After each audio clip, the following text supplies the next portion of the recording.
Psalm 27:10, David said, when my mother and my father forsake me, the Lord will take me up. When your mother and your father forsake you, the Lord will take you up. When your mother and father forsake you, the Lord will take you up. Psalm 27:10, when my mother and my father forsake me, then the Lord will take me up. When my mother and my father, these are the two most precious people in any child's life. They are before cousins, aunties, siblings. When they forsake you, so at first I was going to add everybody in there. When my mother and my father, when my brother, my sister, when my aunt, my uncle, when my husband, my wife, when my boyfriend, my girlfriend, when my colleagues forsake me. But I'm here to tell you, mother and father is the top of the food chain. So the most important relationships, not food chain. So you can think anything else is not as bad as when mother and father forsake you.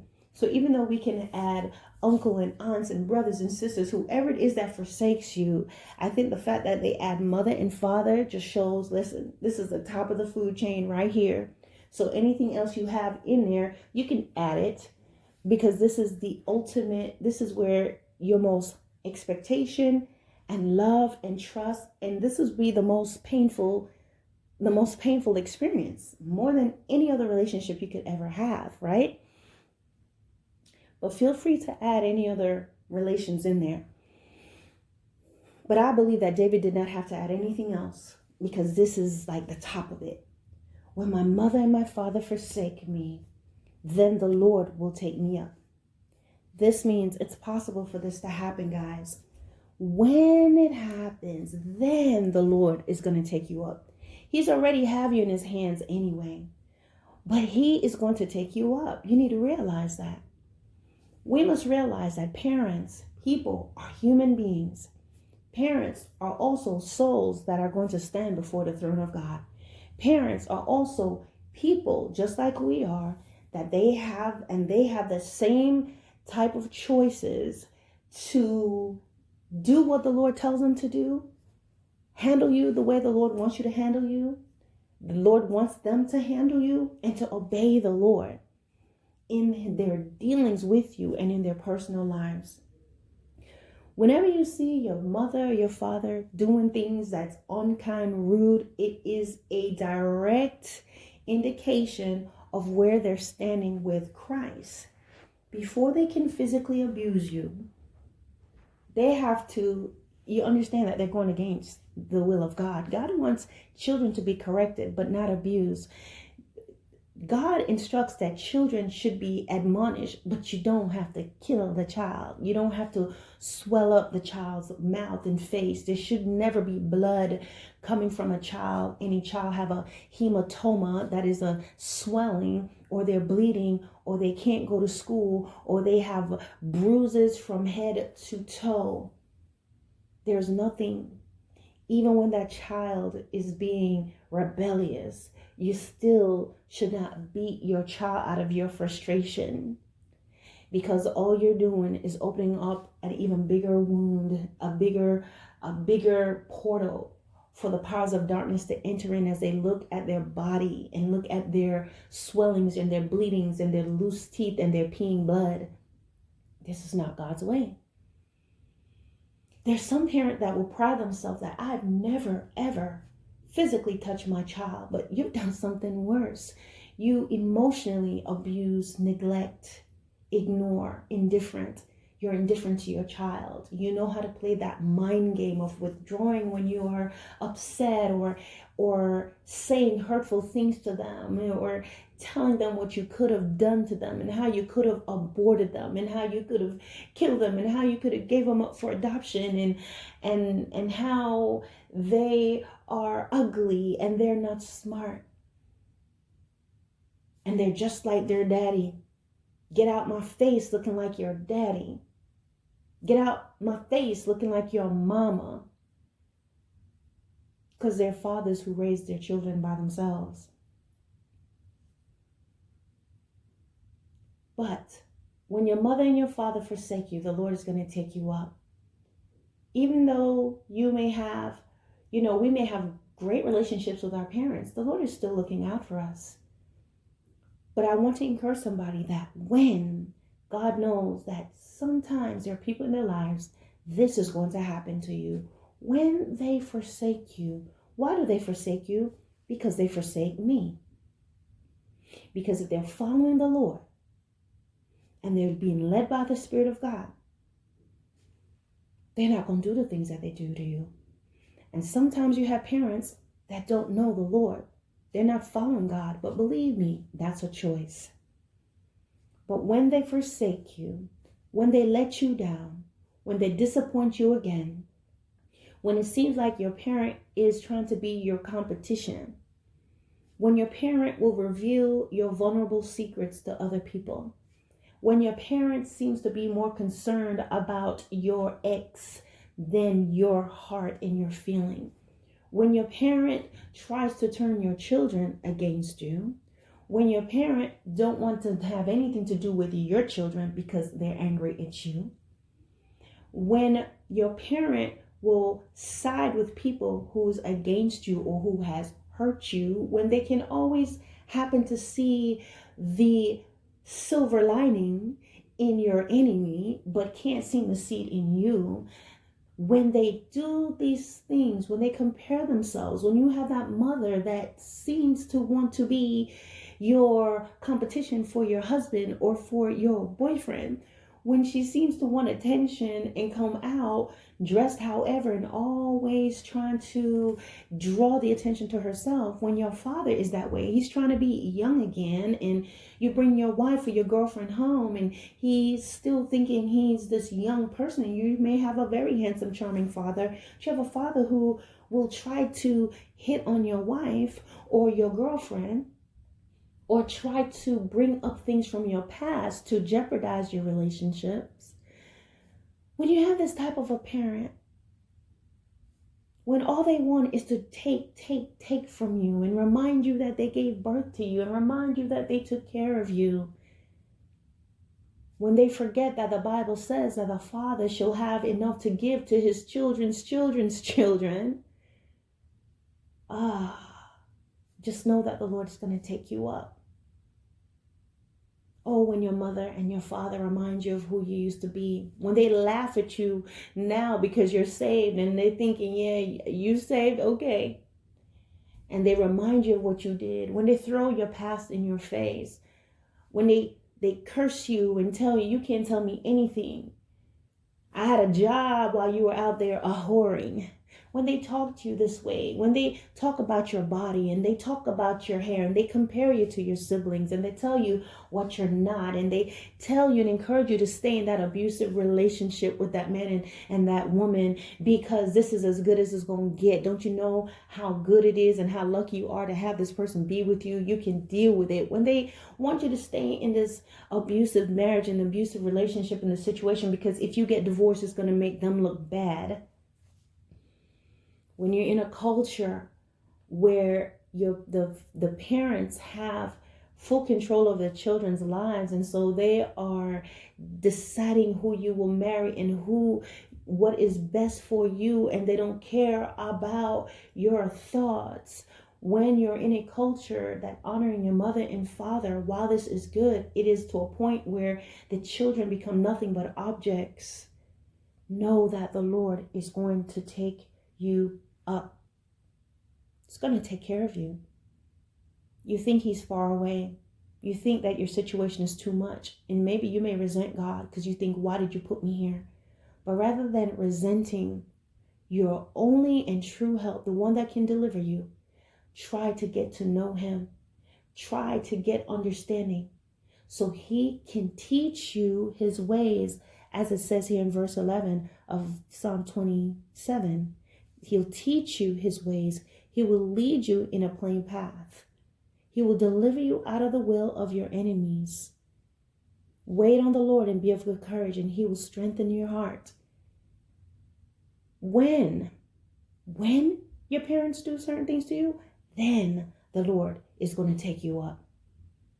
When you know, yes, you may have not been a perfect child, But you asked for forgiveness and you tried. You may not have been a perfect child. And some of you turned into this monster because you were mistreated and you were neglected and you were left alone and you were not protected. And so you became hurtful and harmful to yourself and to others. And I'm here to tell you, come back to God.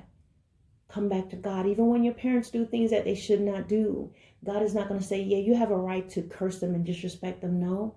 Behave yourself wisely. But trust the Lord, and He is going to take you up and He's going to take care of you. When your parents let you down and they forsake you, then the Lord is going to take you up. Turn to Him. Stop trying to get what you've always wanted from you were a child, and they're not willing to give it to you. They're not willing to take responsibilities for what they did. Instead, they're going to blame you for everything. You always did something to deserve the beatings and the insult. You did something that caused them to befriend your ex, your parent. You have that parent that seems to always fall into step with the man or woman that have hurt you, and they're doing all types of things to you. You will find them right there being the silent advisor and being so great to them, but they will not stick with you like that. And they will make you think that, oh, you're overreacting. No, you're not overreacting. I'm going to pin a video under here where I'm going to talk about two things. It's called maternal cannibalism, and I'm going to pin another one that talks about you have a right to expect loyalty from your family when you've been hurt by others. Now, guys, I'm not talking about if you've been doing evil and you've been doing wrong. You cannot expect your family to stand with you when you're doing wrong and evil. No, that's not right. Okay? It's not that they're going to be against you, but when you're doing wrong and you're doing evil, no, you should not want to bring everybody else into that and the judgment and wrath of God. But there's some of you feel let down. You feel like you don't have anybody. Yes, you have somebody. God is your Father. God will teach you everything and give you everything that you never received. Believe me, He's got you in the palm of His hand. Jeremiah chapter 1 says, before you were placed in your mother's womb, I've known you. Things happen in life, and there's a reason and there's a purpose, and there is a purpose in what you go through. One of the reasons why, the main reasons why you go through the heartache and the pain that you've gone through with your family is because a lot of times your mother and your father is because they experienced heartache and pain. And so they did not deal with it well. And a lot of times they're in defiance and disobedience to God. No matter how much they go to church and no matter how much they pray, God is not telling them to come against you like an arch enemy and to usurp their authority over you, because He does not do that to them when they're disobedient. He teaches, He guides, and then eventually He will separate. But He does not just kill us off. When they hurt you and they go against you, they first go against God. They first override God to do wicked and evil things to you, to have malice and strife, and to try to make you suffer, and to teach you a lesson, and to put on their hard hat and their steel boots. And when they morph into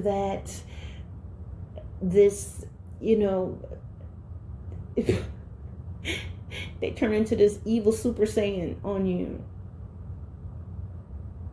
No, that's because they're powered by darkness.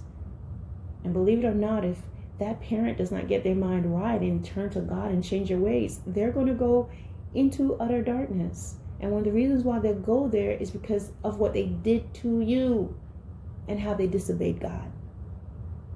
What you want to make sure is that you do not develop and become what it is who have hurt you, that you don't become like them. I find a lot of times when people have been hurt and they don't deal with it properly and they don't ask the Lord to teach them how to forgive and to go through the process of forgiveness, they spend a lot of times hating the person, and they slowly morph and become just like their parents. And they find themselves going through the same things because they're still protecting themselves, and they have this shield around them. And so they're cutting and hurting others around them. Even when they make mistakes and errors, they do this playback of maybe stuff they've done before and how they've been done before. And so they have this sword around them the whole time, and they hurt people. You have no room to make mistakes as a child and errors, because they keep a count and a record. And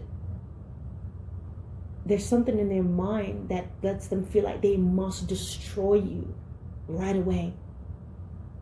When and if this is happening, remember this. When my mother and my father forsake me, then the Lord will take me up. Will you allow him to take you up?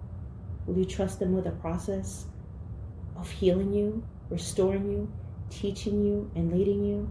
Let him do that. Otherwise, if you have children, you're going to destroy the gifts of those lovely individuals God has given you. You're going to destroy them because you're going to be doing and treating them just like your parent. The mistake that many parents will make is they feel like, I'm not doing you as badly as my parent did me, but you're still doing bad. You see? It'd be like if someone's saying, I'm not burning you with as many cigarettes that I got burned. I got burned with 12 cigarettes. I'm just burning you with 2. It's the same action. It's the same pain.